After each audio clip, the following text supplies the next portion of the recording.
Hi, my name is Tianyu Shea. I'm a third-year medical student at the New York Institute of Technology, and you're listening to Do or Do Not. Welcome to our 7th episode and our second installment in the resident series.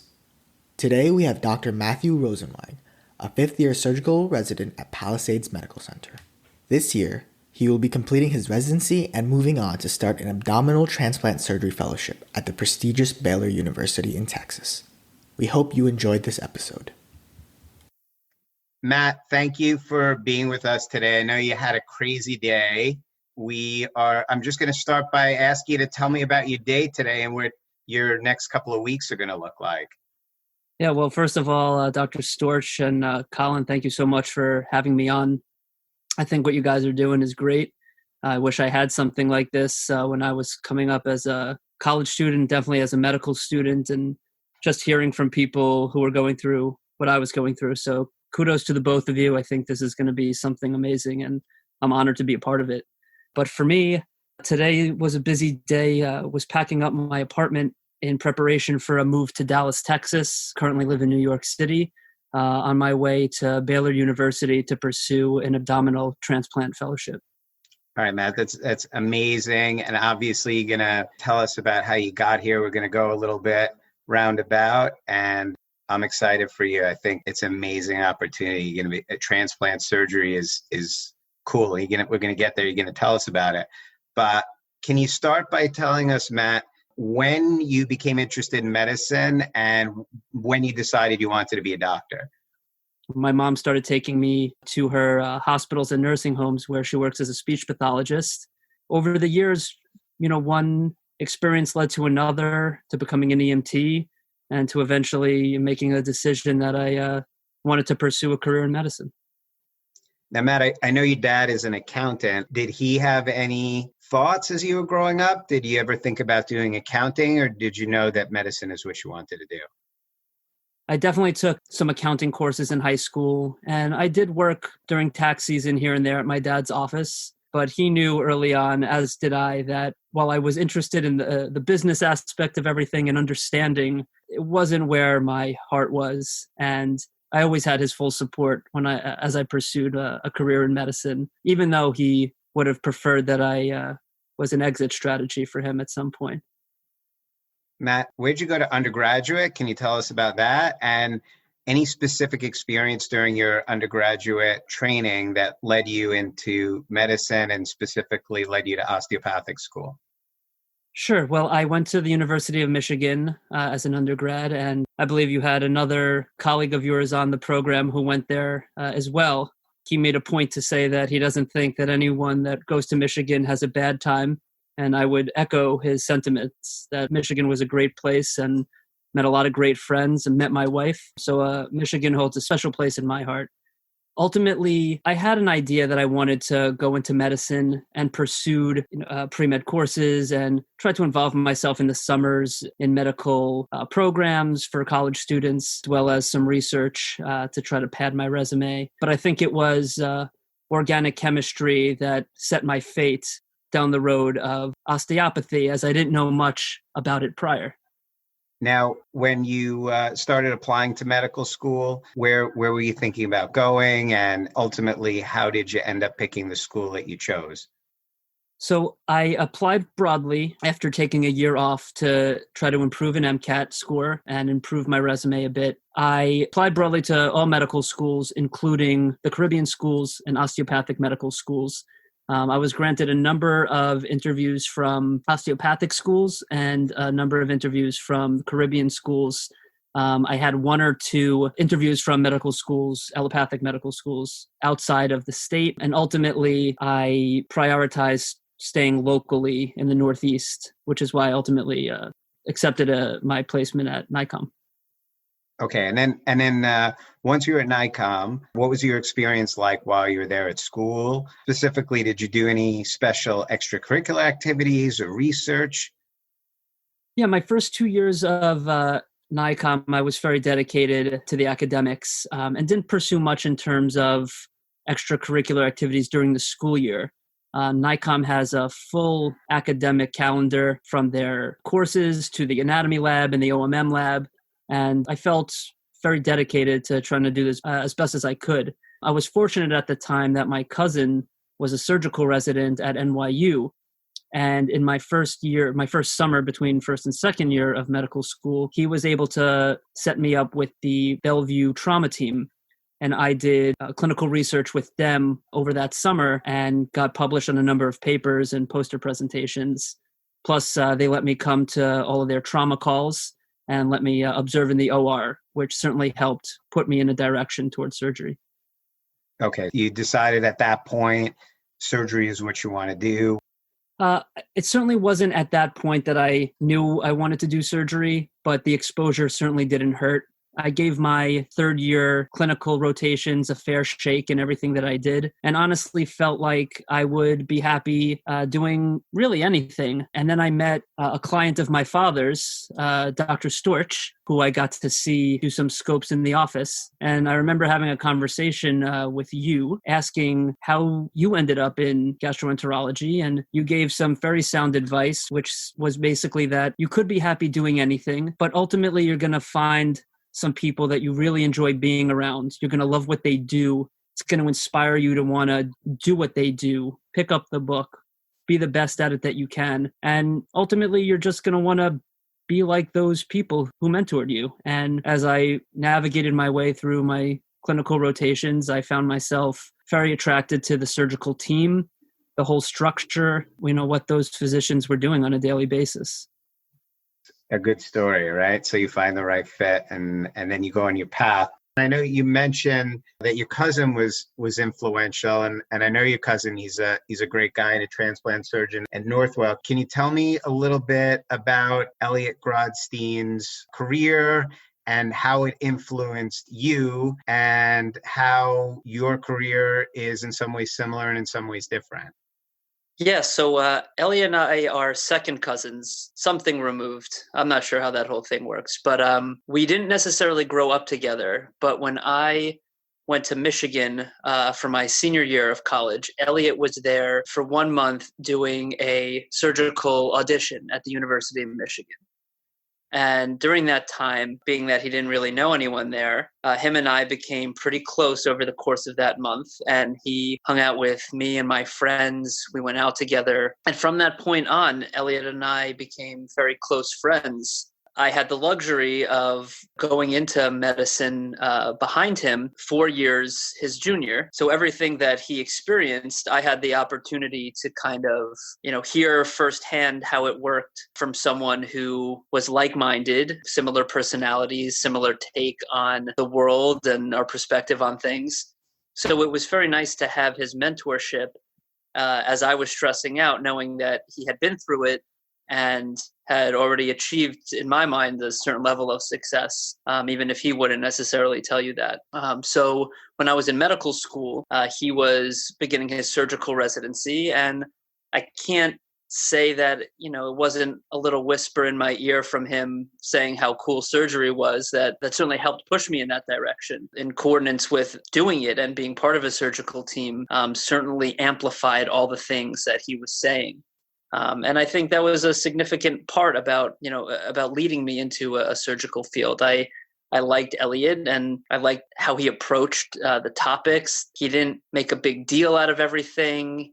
He wasn't super cerebral. He just kind of told it to me like it was and told me that it was an awesome experience to be able to operate on somebody and be at what he envisioned to be the top of the medical food chain. And I found that very appealing. And I wanted to be that last line of defense. He made me feel like a rock star wanting to pursue it.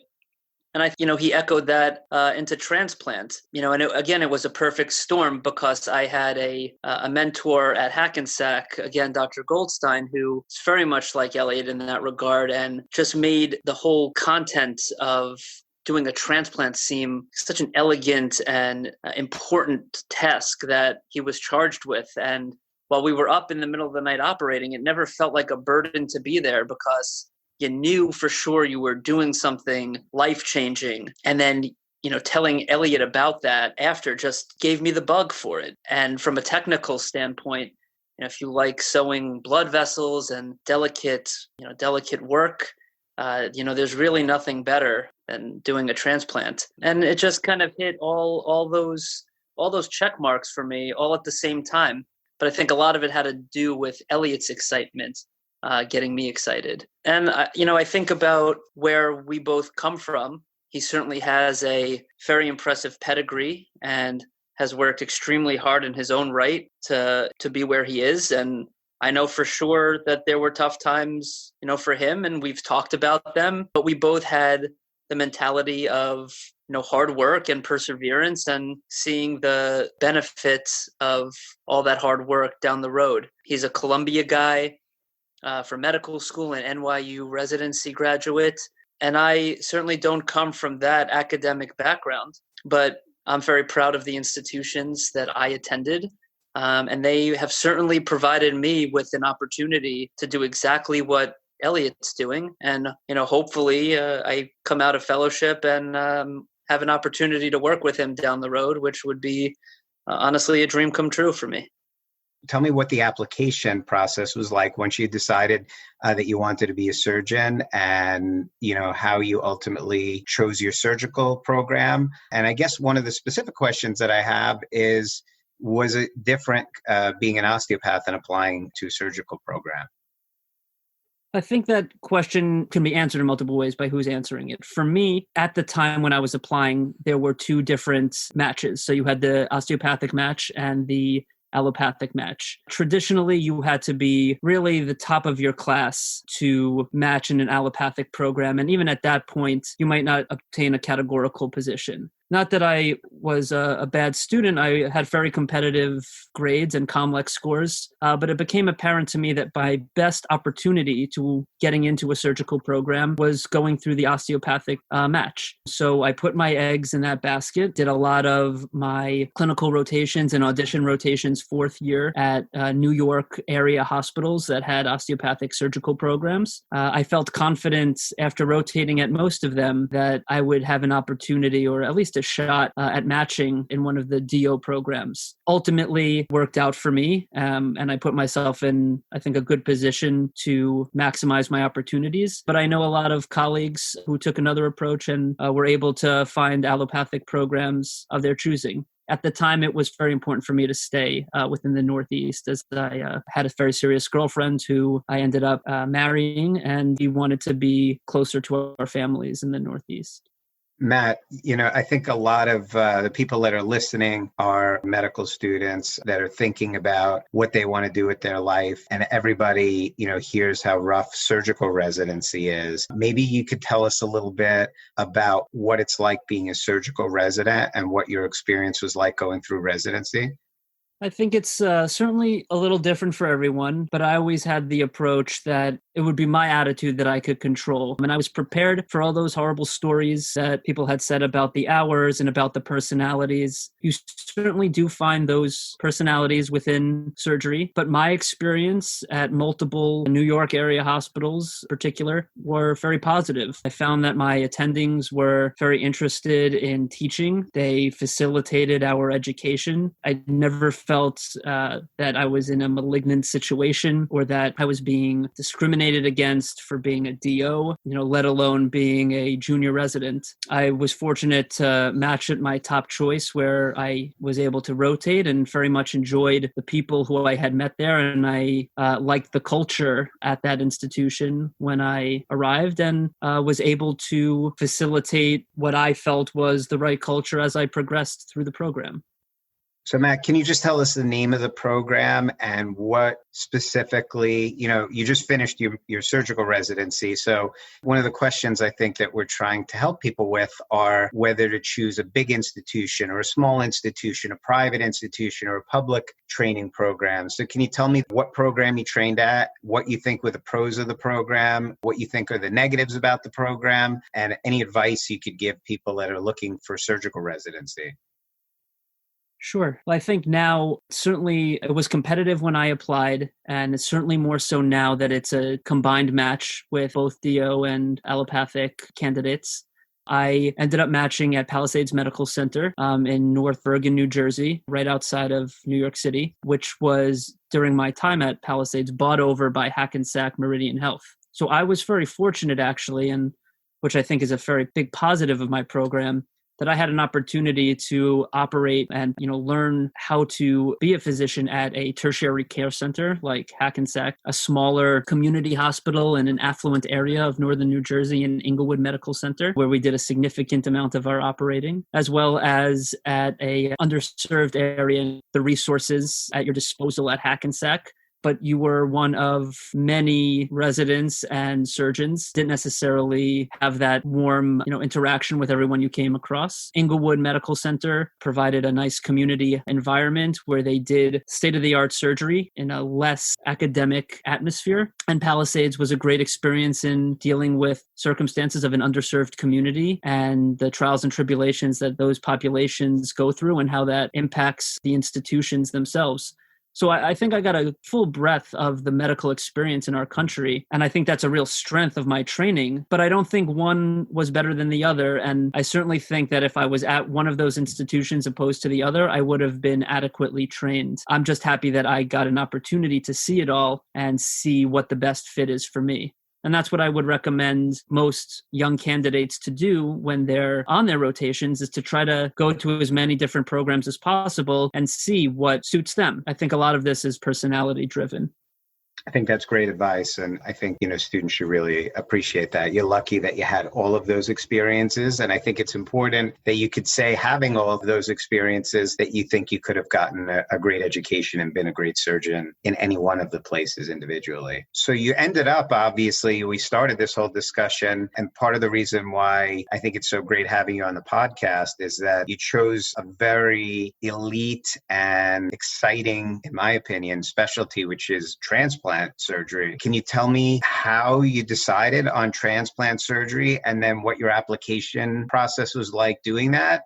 Yeah, absolutely. So to your previous advice to me those years ago, things happened to click for me all at the right time. I went into surgery very open, knowing that I wanted to do general surgery and not a different subspecialty. After rotating through a few different ones during my third and fourth year, I knew that orthopedics wasn't necessarily for me. And I really appreciated the way that the general surgeons operated on soft tissue. I just thought these big giants being so delicate with their hands and the way that they would suture and tie knots, I just was very attracted to that. So I knew I wanted to go into a refined type of surgery. During my junior years in residency, I became very close with a colorectal surgeon, and I was pretty sure that I wanted to pursue a career in colorectal. Ultimately, during my third year, I had influence by my cousin, Dr. Elliot Grodstein, who's a Northwell transplant surgeon, who was in the middle of his fellowship at the time in transplant surgery at Wisconsin. And with his excitement and the beginning of my first exposure on the transplant service with Dr. Michael Goldstein, who's a renal transplant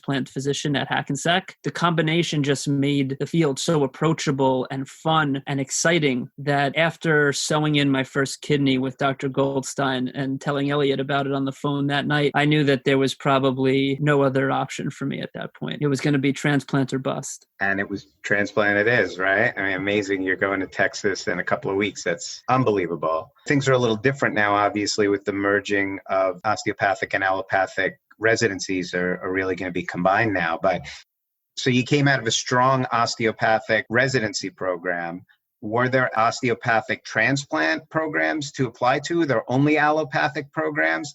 And when you did apply, how did it affect you coming out of an osteopathic surgical residency and applying for allopathic programs? Naturally, that was certainly a big concern of mine. Despite the fact that I never felt inferior to an allopathic program, what my knowledge base was, and being trained by mostly a combination of MDs and DOs, I never felt discriminated against. However, when you're going up against what you envision to be the best and brightest, you certainly have those moments of doubt. I spoke to a lot of different people in the field, and they all seemed to reassure me that I wouldn't have a problem, not that I believe them. But ultimately, the good part about transplant surgery, especially for someone coming out of an osteopathic program, is that for some reason, and unfortunately, it does not attract a lot of American grads. And they're starting to market themselves more to the American graduate. But transplant programs were starving for strong American graduates. And I was told on my interviews, of which I was granted plenty, thankfully, that I'd have a fair shot with anyone else. And they just wanted a strong American-trained surgeon. And I was fortunate to travel the country, meet with leaders in the field at places that I never thought that I'd have the opportunity to even set foot in, and be treated like anyone else. Those stories of some of your colleagues on previous episodes of being told straight up that they could interview, but they wouldn't be granted an opportunity. Ultimately, I think I certainly owe a great deal of thanks to for pioneering the way, because that never was an experience for me. Despite my trepidations about it, I was treated very kindly, and as a member of the surgical and transplant community, excited to train the next generation of surgeon, and certainly got me more excited about it as I traveled around. Yeah, Matt, it's a great story, and I think you have a lot to be proud of. I'm certainly proud of you. I'm going to change gears a little bit and talk to you a little bit about finance. So these are some personal questions. I hope you don't mind, but I think it's important for students and residents to hear from people that have been through things already. So my questions are, a lot of people are worried about their medical school loans. So my first question is, you went to Michigan, obviously an expensive school, and NICOM has its expense. So did you take loans? And then how do you feel about them if you have them? And finally, did finances or did salary affect your choices of surgical specialty? Fair questions, and certainly ones that I had coming up. I was very fortunate to have parents that had the resources to help pay my way through college. And so I did not come out of undergraduate with any debt. But I did take out loans for NICOM, and granted, definitely an expensive school, but nothing that I really thought twice about in taking out those loans. I did happen to live locally, so I was able to snag dinners and some laundry service from my parents here and there. But the loans were mine, and they've been accruing interest. I've been able to at least make some contribution with the help of my parents and between my wife and I, but there's still a substantial amount ahead of us. And ultimately, it's not something that keeps me up at night, as there certainly is a promise and a potential for the ability to pay those loans off down the road. I never made a decision about specialty based on financial circumstances. I'm certainly very happy and feel fortunate that something that I love to do has financial incentive. But ultimately, I went into surgery and then transplant surgery because it was something that I felt passionate about and something that I thought would give me a lifelong experience. And then ultimately would like to pay it off as soon as possible. I think that's, again, your dad's an accountant. He would totally agree with your sentiment. One more personal question, if you don't mind, Matt, and I really appreciate your answering the personal questions. They're sometimes the hardest ones. I know that your wife is also a professional. Again, I know I'm going into a lot of personal things, but as a young physician who's kind of in the meat of their training, the most important part of their training, in a hard residency, a hard fellowship, can you tell me a little bit about how you met your wife, about maybe her career, and how the two of you have dealt with having two professionals in a marriage and how you make that work?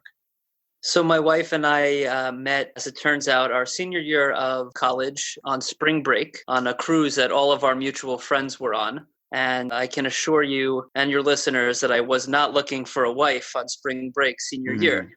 But I happened to find one, and two of us hit it off. That summer, both of us were going to be living in New York. And being that we were both University of Michigan graduates, there was a chance that she wasn't going to be from New York. She was, which certainly piqued my interest more, knowing that the two of us would have an opportunity to be together and develop a relationship over that summer and over the following year. So that's really where our relationship started. And from that summer on, the two of us developed, a more significant relationship, one that took her to law school, one that took me to med school, certainly both in the tri-state area, however, both with significant time commitments. And we were able to prioritize our time together. We spent a lot of time studying together, just in general, then for my boards and her bar exam. And we went through a lot of tough times that directed our attention away from each other. But once we saw that our relationship was really growing, we both really advocated for one another and supported one another when we needed to. And we had a lot of fun in between and went on vacations and hung out and experienced New York nightlife. But when push came to shove, I gave her space to study and,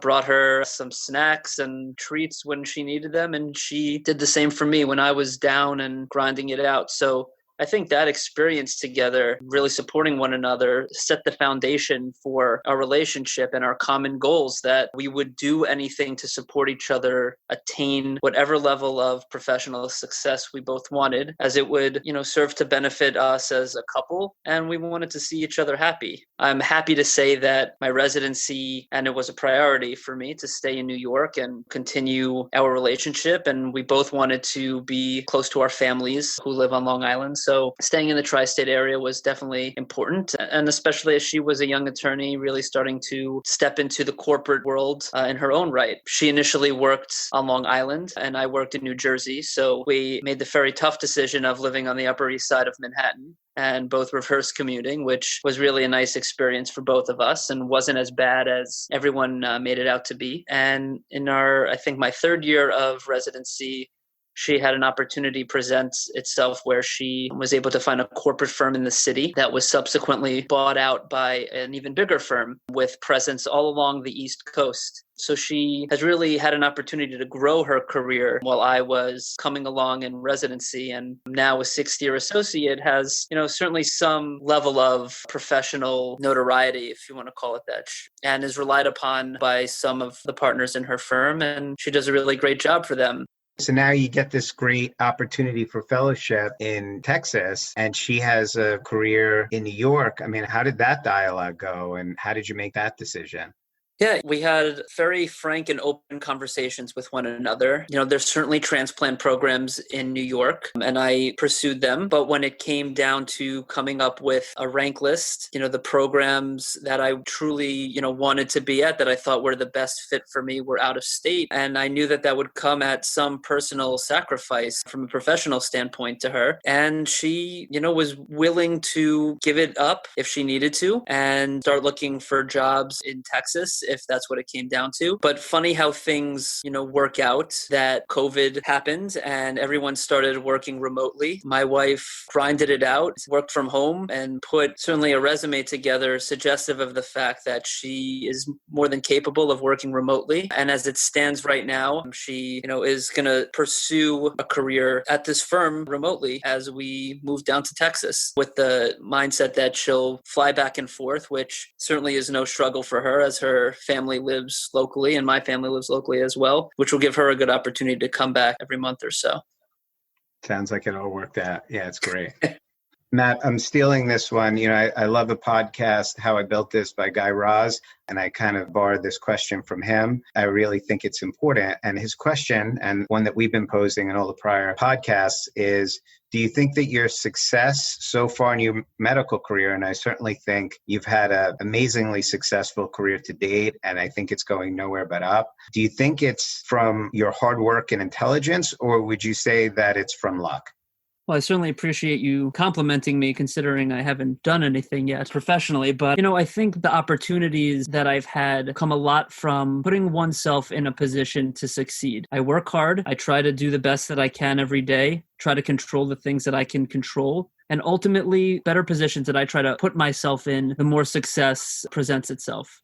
Not to say that there aren't ups and downs, and there are, but if I can attain this level of where I am right now, about to embark on a residency at Baylor, coming from, an osteopathic school that I think probably some of our listeners feel intimidated by, I think they could do it too. There's you come up and you meet a lot of naysayers, and you should surround yourself with the yaysayers, people that are going to help facilitate you. Those are the people that you want to be around and surround yourself with. And it inspires confidence and helps you find positions of growth. I don't think at this stage in medicine that there is really anything barred from anyone, as long as you're willing to work for it and put yourself in a position to succeed. Matt, I think that's all we have for today. I really appreciate your being with us, and we wish you great success and luck, which I know that you're going to have. And I'm excited to maybe have you back on the program to tell us how your fellowship is going in the next few months. Dr. Storch, I really appreciate you having me on, telling my story. Again, I really just want to echo how happy and excited I am for you and for Colin for pursuing this great venture. And I hope it continues to take off and we get to hear from a lot of other DOs in our field. This concludes our episode of Do or Do Not. Send all inquiries, comments, suggestions, and even let us know if there is someone you want us to interview to doordonotpodcast@gmail.com. Don't forget to like us on Facebook at Do or Do Not Podcast for updates. If you enjoyed our podcast, please share it with your classmates and administration. We have plenty of more interviews lined up, and we're excited to share them with you. This is Tianyu Shea, OMS 3. Thank you guys so much for listening to Do or Do Not.